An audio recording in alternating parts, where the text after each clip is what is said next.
Bonjour, nous en voici à la troisième semaine de confinement. Et je pense que vous, comme moi, comme ceux que j'entends autour de nous, nous sommes passés par bien des étapes. Juste avant, je crois qu'il y avait une sorte de déni. Finalement, c'est moins grave que la grippe, c'est moins grave que le nombre de décès dus au tabac, aux AVC, etc.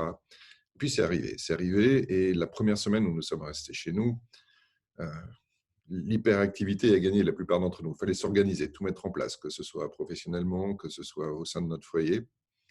Et puis, la semaine dernière, j'ai entendu, j'ai senti chez ceux d'entre nous qui n'étaient pas touchés, soit dans leur chair, soit dans leur famille, même une sorte d'optimisme. On va apprendre des choses. On va apprendre des choses si on arrive à garder ce qui est en train de se passer, le côté social, le côté travail à distance, etc.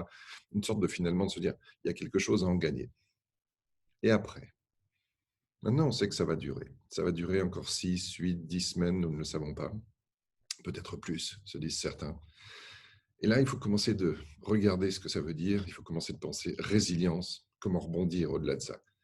Les phases par lesquelles nous sommes passés, ce déni, cette hyperactivité, cette sorte d'optimisme, correspondent plus ou moins aux trois premières phases de ce que Elisabeth Kubler-Ross appelle les phases de deuil.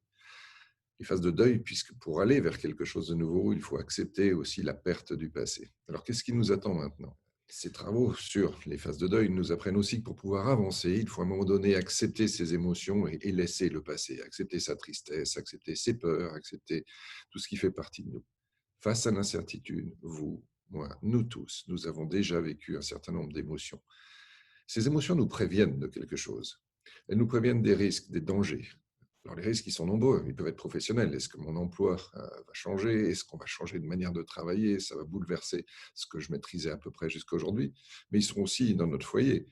Finalement, j'étais très loin de certains. Comment vont-ils? Ou alors je suis confiné avec 3 à 4 personnes. Et qu'est-ce que ça va me dire de notre façon de vivre ensemble? Et puis bien sûr, les risques de santé ou les risques sociétaux. Comment est-ce que nous allons revivre tous ensemble quand les portes s'ouvriront à nouveau? Qu'est-ce qui se passera les premiers jours? Donc il faut être prêt. Il faut être prêt à rebondir, et être prêt à rebondir, c'est pas simplement penser au futur, c'est déjà dès maintenant intégrer un certain nombre de choses. Et c'est forcément naviguer entre l'acceptation de nos émotions et la visualisation des risques pour mettre en place déjà les premières actions qui nous permettent peut-être de profiter même de quelques opportunités pour faire évoluer les choses de notre propre chef sans attendre que ça nous tombe dessus. C'est pour ça que nous avons mis en place ce programme Résilience et Coronavirus, que vous retrouverez sur le site de Self Leadership Lab, et qui permet en fait, de manière complètement autonome, en e-learning, de passer à travers un certain nombre d'étapes et de vous poser ces questions, de vous trouver vos propres réponses. Et puis, bien évidemment, nous vous y offrons aussi, si vous le souhaitez, de vous mettre en contact avec des coachs de manière à pouvoir vous faire accompagner, à pouvoir valider, questionner vos propres réflexions, de manière à être encore plus fort dans votre propre résilience.